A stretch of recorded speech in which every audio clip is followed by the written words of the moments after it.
BDR সাবেক সদস্য যারা আছে ওনাদের প্রোগ্রামটা ওনারা দিয়েছিল কেন্দ্রীয় সরকার থেকে সবগুলোদের মধ্যে লং মার্চ।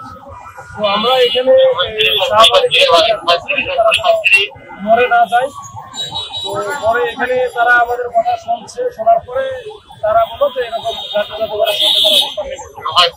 এখান থেকে আমাদের খুব বেশি যান চলাচল করে না, মানুষের গর্ব হবে না, আমরা কিছু পারমিশন দিয়েছি থাকুক। কিন্তু পরবর্তীতে দেখা গেল কিছু তারা হুট করে ঢুকে গেল হচ্ছে তার মনের দিকে, পরে গিয়ে অবস্থান নিল।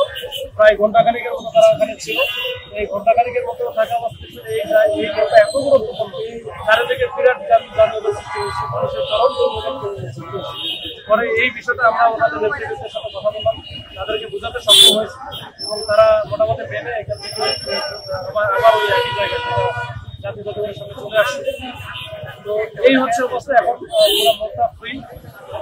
আমার যেটা রিকোয়েস্ট থাকে সবার যে আর যাই করে আন্দোলন করেন সবই করে, রাস্তাঘাট ভোর দখল করা বা অবস্থান নেওয়া, জনদুর্ভোগ তৈরি করে এইসব কিছু করে এটা অনেক হয়েছে এলাকা জেলা, এটা বহুদিন থেকে চলতেছে।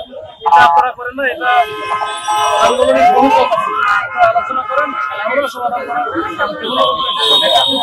আমরা চেষ্টা করবো। সুযোগ করে